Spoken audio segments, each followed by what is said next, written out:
ನಮಸ್ಕಾರ ಬಂಧುಗಳೇ.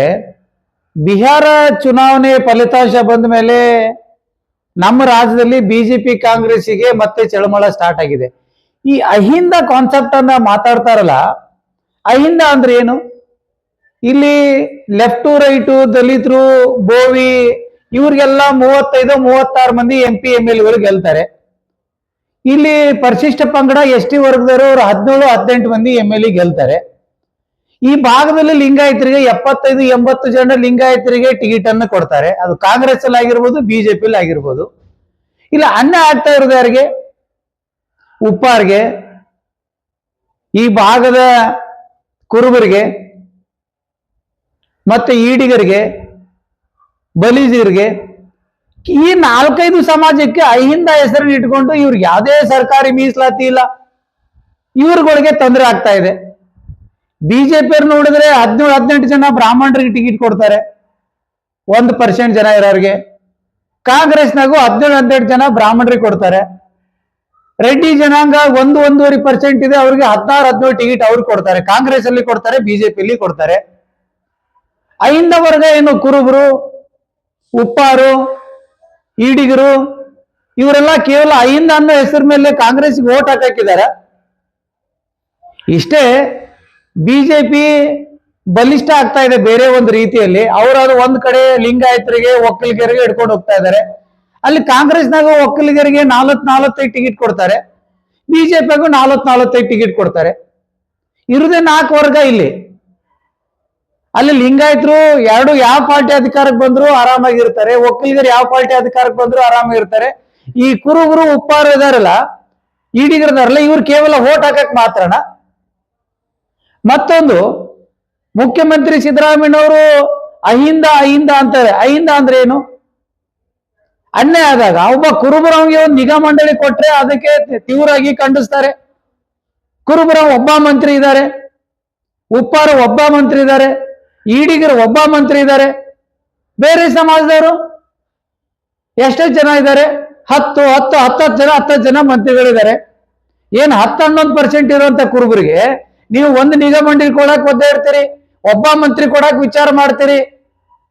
ಇದು ನೀವು ಕಾಂಗ್ರೆಸ್ನವರು ಸುಧಾರಿಸದೇ ಇದ್ರೆ ಬಿಹಾರ್ ಚುನಾವಣೆಯಲ್ಲಿ ಏನ್ ರಿಸಲ್ಟ್ ಬಂದಿದೆ ಅಲ್ಲ, ರಾಹುಲ್ ಗಾಂಧಿ ಅವ್ರ ಮಾತೆತ್ತರೆ ಓಟ್ ಚೋರಿ ಅಂತಾರೆ. ಅಲ್ಲರಿ, ಕುರುಬರು ಬಲಿಷ್ಠವಾಗಿ 84-85% ಕಾಂಗ್ರೆಸ್ಗೆ ಓಟ್ ಕೊಟ್ಟೇವೆ. ಕುರುಬರು ST ಮೀಸಲಾತಿಗಾಗಿ ನಾವು ಊರೆಲ್ಲ ಸಭೆಗಳನ್ನು ಮಾಡಿ ಹೋರಾಟಗಳನ್ನು ಮಾಡಿದ್ರೆ ಸೌಜನ್ಯತೆಗೆ ನಾವು 10-12 ಮಂದಿ ಮಂತ್ರಿ ಭೇಟಿ ಆದೆ. ಒಬ್ಬ ಮಂತ್ರಿ ಆದ್ರೂ ಕುರುಬರು ಸಮಸ್ಯೆ ಬಗ್ಗೆ ಚಿಂತನೆ ಮಾಡ್ತಾರ? ಕುರುಬರ ಒಬ್ಬ ಅಧಿಕಾರಿ ಟ್ರಾನ್ಸ್ಫರ್ ಬೇಕಂತ ಹೇಳಿದ್ರೆ ದುಡ್ಡು ಕೊಡ್ಬೇಕು, ಒಂದು ಪತ್ರ ಕೊಡಕ್ ಆಗ್ತಾ ಇಲ್ಲ. ಇಂಥ ಪರಿಸ್ಥಿತಿ ನಾಳೆ ದಿನ ನಾವು ಕಾಂಗ್ರೆಸ್ಗೆ ಹೆಂಗಿರ್ಬೇಕು? ಹಂಗಾಗಿ ಅಹಿಂದ ಅನ್ನುವಂಥದ್ದು ಸುಮ್ಮನೆ ಇದೊಂದು ನಾಟಕದ ಪರದೆ. ಈ ಪರದೆನ ಬಿಚ್ಚಾಕ್ರಿ. ಇಲ್ಲಿ ಮೀಸಲಾತಿ ವಿಷಯದಲ್ಲಿ SC ST ಮಂದಿ ಅವ್ರು ಆರಾಮಾಗಿ ಒಂದು SC ಕಡೆ ಜನಾಂಗದವರು 35-36 ಮಂದಿ MP MLA ಆಗ್ತಾರೆ. ಇಲ್ಲಿ ವಾಲ್ಮೀಕಿ ST ಸಮುದಾಯದವರು, ಪರಿಶಿಷ್ಟ ಪಂಗಡದವರು ಇವರು 17-18 ಮಂದಿ MLAಗಳಾಗ್ತಾರೆ. ಅನ್ನ ಆಗ್ತಾ ಇರೋದು ಇಲ್ಲಿ 4-5 ಸಮಾಜಕ್ಕೆ. ಇದನ್ನ ಸರಿಪಡಿಸಿದ್ರೆ ಬರೋ ದಿನಗಳಲ್ಲಿ ಕಾಂಗ್ರೆಸ್ಗೆ ಬರುವ ಚುನಾವಣೆಯಲ್ಲಿ 45-50 ಬಂದ್ರು ಸಮ ಕಷ್ಟ ಆಗ್ತದ್ರೆ. ಇದು ಸುಧಾರಿಸ್ಕೊಳ್ಳಿಲ್ಲ ಅಂದ್ರೆ ಅತ್ಯಂತ ಕಷ್ಟ ಪರಿಸ್ಥಿತಿ ಬಿಹಾರ ಹೆಂಗ್ ಬಂತಲ್ಲ 25-26ಕ್ಕೆ, ಹಂಗ ಇಲ್ಲಿ ಕೂಡ ಬರೋ ಪರಿಸ್ಥಿತಿ ಬರ್ತದೆ ಅಂತೇಳಿ ನಾನು ಅತ್ಯಂತ ಕಳಕಳಿಯಿಂದ ಕಾಂಗ್ರೆಸ್ಗೆ ಹೇಳ್ತೀನಿ.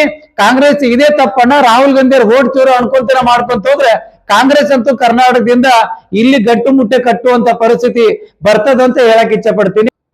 ಇತ್ತೀಚೆಗೆ VS ಉಗ್ರಪ್ಪ ಮಾಜಿ ಲೋಕಸಭಾ ಸದಸ್ಯರು ಕುರುಬ ಸಮಾಜದ ಮೀಸಲಾತಿ ವಿಚಾರದಲ್ಲಿ ಬಹಳೊಂದು ಪ್ರೆಸ್ ಮೀಟ್ ಮಾಡಿ ಹೇಳಿಕೆಗಳನ್ನು ಕೊಟ್ಟಾರೆ.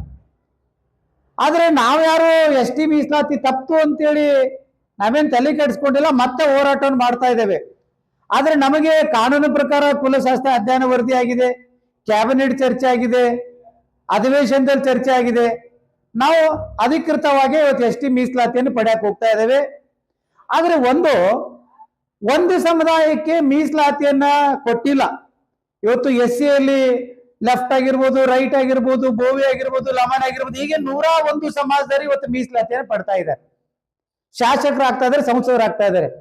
ಆದ್ರೆ ವಾಲ್ಮೀಕಿ ಸಮಾಜದವರು ಒಂದೇ ಒಂದು ಸಮಾಜದವರು 92ರಿಂದ ಇವತ್ತಿನವರೆಗೆ ಒಂದೇ ಸಮಾಜದವರು MP ಆಗಿದ್ದಾರೆ, MLA ಆಗಿದ್ದಾರೆ.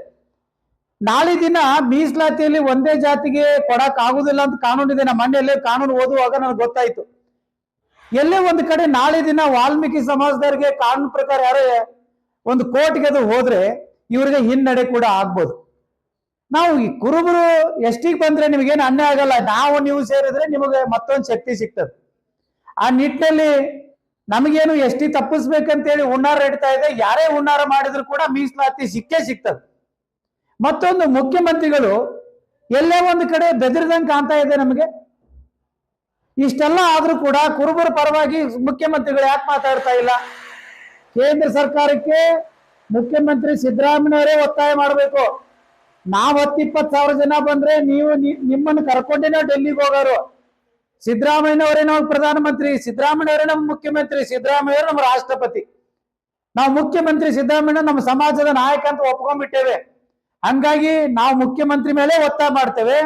ನೀವೇನಾದ್ರೂ ತಾರತಮ್ಯ ಮಾಡಾಕತ್ರೆ ಇಡೀ ಕುರುಬರು 45-50 ಲಕ್ಷ ಜನ ಮತ್ತೆ ಕಾಂಗ್ರೆಸ್ಗೆ ಕೈ ಕೊಡ್ಬೋದು. ಕಾಂಗ್ರೆಸ್ ಅನ್ನ ಬಿಟ್ಟು ಬೇರೆ ಪಕ್ಷಕ್ಕೆ ಓಟ್ ಹಾಕುವಂತ ಅನಿವಾರ್ಯತೆಗಳನ್ನ ನಿರ್ಧಾರ ಮಾಡಬಹುದು.